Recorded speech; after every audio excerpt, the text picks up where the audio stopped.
Welcome to Style with Audrey. This is episode 6 of Fashion Biz Bites, a series of 5-minute videos where I talk about the fashion business. Today we're going back to basics. We're talking about the retail supply chain. Now, to give you some context, the global fashion retail industry is $2 trillion, and that is 3% of the 80 trillion global economy. Whether you are a shopper or work in the industry, fashion retail has definitely been playing a very significant role in our lives. So what is the retail supply chain? Imagine a garment, let's say a t-shirt.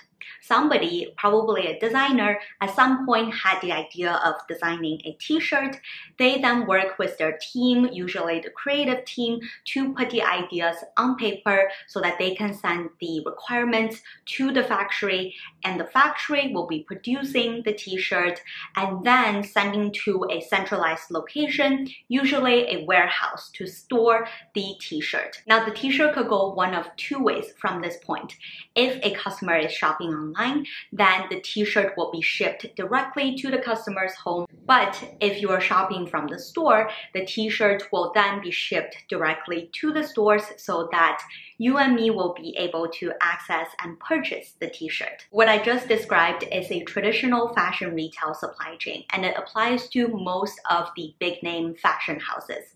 Usually the design ideas start from the designer or the creative team. But the retail supply chain has evolved so much, and let's just use private label as an example. Macy's, for example, has their private label brands such as Ink or Bar 3. Essentially, Macy's outsourced the creative so that they don't have to worry about coming up with the new designs. They just need to make sure that the right people are designing those and producing them, and they just have to stamp the private label on the garments. Another more radical evolution of the supply chain is fast fashion, and Zara is probably the best example in this category. What Zara does is really getting the ideas from their customers.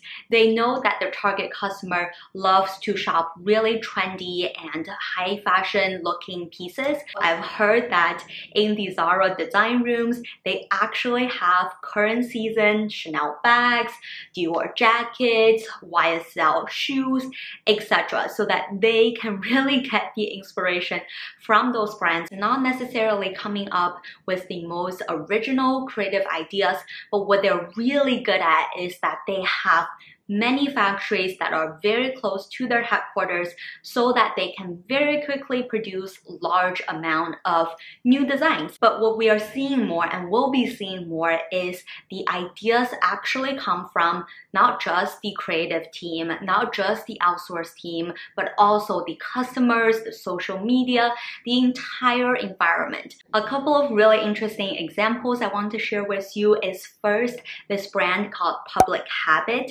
They essentially are flipping the entire retail supply chain 360, actually 180 degrees. What that means is they have a certain set of designs listed on their website. As soon as you place the order, they will prepare for your garments, do their quality check, and then around 25 days later, you will be receiving the products. They define this as slow fashion, which is really focused on sustainability, making sure that we don't overproduce. The other interesting example is Amazon. Now, if we think about the retail landscape, we usually buy from that very few big name brands, whether it's the Chanel's, Louis Vuittons of the world or the Zara's, H&M's of the world. However, there's actually a really long tail of small designers, independent shops, retailers, mom and pop shops that also sell fashion items. What Amazon does very, very smartly is to use their logistics network to connect you and me to those many smaller retailers. So we will be able to have a lot more options when we shop for fashion or just any type of products. Now, in that sense, another company, Farfetch, is actually really similar to Amazon. Farfetch is an online marketplace for luxury items. They employ this dropship model, which essentially means that they work with a network of boutiques, which is this long tail of smaller fashion retailers in the luxury space. Once you place an order on Farfetch, the item could come from Italy or from France or from a smaller boutique in Spain, anywhere in the world really. Farfetch connects you and me again with those smaller or lesser known luxury retailers so that we will be able to access all of the items at the comfort of our home. Leave a comment down below on any other topics that you want me to cover in the Fashion BIZ Bites series, and I will see you in one of these videos. Bye! No one can do it like you.